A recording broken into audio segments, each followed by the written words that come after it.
The economist এই পত্রিকাটি কখনোই বাংলাদেশের বন্ধু পত্রিকা নয়, শেখ হাসিনার তো নয় বা আওয়ামী লীগের তো নয়। তারাই যখন কথা বলছে যে ইউনূস গং পারছে না, এর অর্থ হচ্ছে ইউনূস সরকারের ভেতরে ও বাইরে যে কোন্দল কলহ বিবাদ চলছে সেসব আমলে নিয়ে পত্রিকাটিও বলছে যে বাংলাদেশ ভালো নেই, সংবিধান বিলুপ্তির পর রাষ্ট্রপতির পদত্যাগ বাধ্যতামূলক করবে, পাশাপাশি সেনাপ্রধানকে বরখাস্ত এবং আইনের আওতায় আনার পরিকল্পনার কথাও আলোচিত হয়েছে। একটি দেশ যখন এবংবিধ সমস্যায় নিমজ্জিত হয় তখন তাকে গৃহযুদ্ধ না বলে উপায় কি? ভরসা ওই এক জায়গাতেই। ইকোনমিস্ট যেটা বলে দিয়েছে, আওয়ামী লীগ এখনো দেশে কাঁপন সৃষ্টি করতে পারে।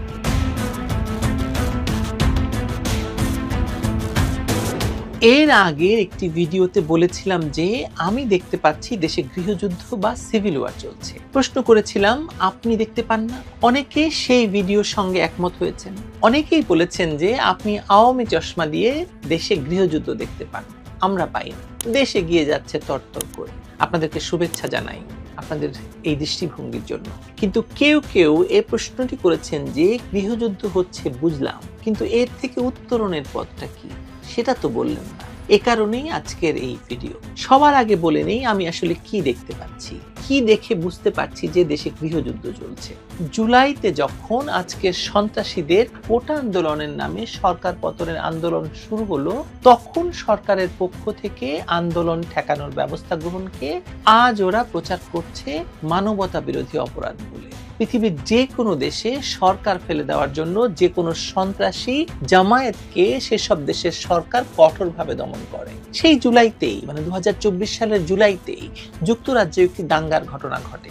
দাঙ্গা পুলিশ নামানো হয় এবং কঠোর হাতে দাঙ্গা দমন করা হয়। এরকম ঘটনা আমরা মার্কিন যুক্তরাষ্ট্রেও ঘটতে দেখেছি। মজার ব্যাপার হলো এরকম দাঙ্গায় বিশেষ করে দেশকে অস্থিতিশীল করার বিরুদ্ধে যে পুলিশি অ্যাকশন নেওয়া হয় তাতে আহত বা নিহতের সংখ্যা কখনোই আসলে জানা যায় না। কিন্তু বাংলাদেশের ক্ষেত্রে কি হয়েছিল তা নিয়ে নতুন করে বলতে চাই না। কারা কাকে মেরেছে তা বিগত 9 মাসে দেশের একটি শিশুও বুঝতে পেরেছে, আপনিও বুঝতে পেরেছেন। স্বীকার করুন বা না করুন, শুধু এখনো বিদেশি অর্থপুষ্ট সুশীলগণ দেশে বিদেশে আওয়ামী লীগের নামে দোষ দেওয়ার জন্য সেমিনার চালিয়ে যাচ্ছে।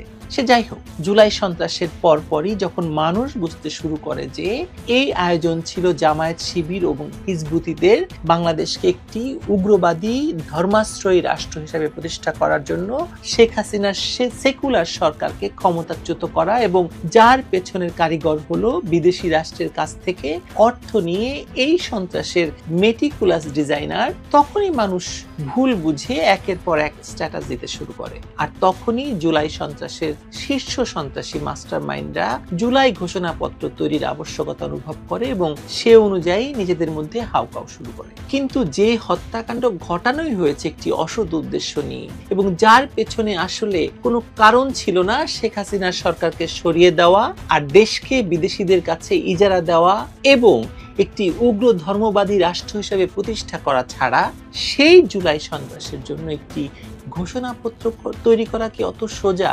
কি লিখবে বলুন তো এই ঘোষণাপত্রে? 1971 সালে মুক্তিযুদ্ধের প্রাক্কালে মেহেরপুর জেলার মুজিবনগরের আমবাগানে মুক্তিযুদ্ধকালীন প্রবাসী সরকার কাজ শুরুর আগে একটি ঘোষণাপত্র পাঠ করে, যার আলোকে বাংলাদেশ যাত্রা শুরু করে, যা পরবর্তীকালে বাংলাদেশের সংবিধানের সঙ্গে যুক্ত করা হয় প্রিয়াম্বল হিসাবে। জুলাই সন্ত্রাসীদের এই ঘোষণাপত্র প্রণয়ন যে আর কিছু নয়, মুক্তিযুদ্ধের মাধ্যমে অর্জিত বাংলাদেশের সংবিধানের ঘোষণাপত্র তথা সংবিধানকে প্রতিস্থাপনের উদ্দেশ্য নিয়ে করা, তা নিয়ে আপনার কোনো সন্দেহ থাকার কোনো কারণ নেই। যদি থাকে তাহলে বলুন, আমি সেটি স্পষ্ট করব পরবর্তী কোনো ভিডিওতে। তবে 5 আগস্টের পর থেকেই এই একটি মূল উদ্দেশ্য নিয়েই নানা কমিশন গঠন করে তাদের আবার একটি ঐকমত্য কমিশনকে বাবা বানিয়ে ইউনূসের সরকার ও তার সন্ত্রাসী সহযোগীরা বাংলাদেশ রাষ্ট্রের গণতান্ত্রিক এবং ধর্মনিরপেক্ষ সংবিধানকে বাতিল করার উদ্দেশ্যেই কাজ করে চলেছে। কিন্তু সেটি যে সহজ কাজ নয় সে কথাটি আমাদের দেশের কোনো পত্রপত্রিকা বা বিশ্লেষক বলেনি। বলেছে কে জানেন? বলেছে লন্ডন থেকে প্রকাশিত দ্য ইকোনমিস্ট পত্রিকা। পত্রিকাটি বলছে 9 মাস ধরে চেষ্টা চালিয়েও ইউনূস আর তার দলবল কোনোভাবে এগুতে পারছে না, যদিও তারা দাবি করছে যে সংস্কার শেষ করে নির্বাচন দেওয়ার ব্যাপারে নাকি ইউনূসের সঙ্গে জনগণ রয়েছে। কিন্তু পত্রিকাটি তার নিবন্ধে জোর দিয়ে বলছে যে বাংলাদেশে বড় কোনো পরিবর্তন আনা ইউনূস সরকারের পক্ষে কঠিন হয়ে যাচ্ছে দিন দিন। এবং বিশ্লেষণের শেষে যে বাক্যটি বলেছে সেটি সবচেয়ে গুরুত্বপূর্ণ পাঞ্চলাইন, আর তা হলো ক্ষমতার বাইরে থাকলেও আওয়ামী লীগ এখনো দেশে কাঁপন ধরিয়ে দিতে পারে। দ্য ইকোনমিস্ট এই পত্রিকাটি কখনোই বাংলাদেশের বন্ধু পত্রিকা নয়, শেখ হাসিনার তো নয় বা আওয়ামী লীগের তো নয়, বরং বারবার শেখ হাসিনার সরকারকে পত্রিকাটি আঘাত করে গিয়েছে সেই পুরো 16 বছর ধরে। তারাই যখন কথা বলছে যে ইউনূস গম পারছে না এবং আওয়ামী লীগ কাঁপন ধরাতে পারে, এর অর্থ হচ্ছে ইউনূস সরকারের ভেতরে ও বাইরে যে কোন্দল কলহ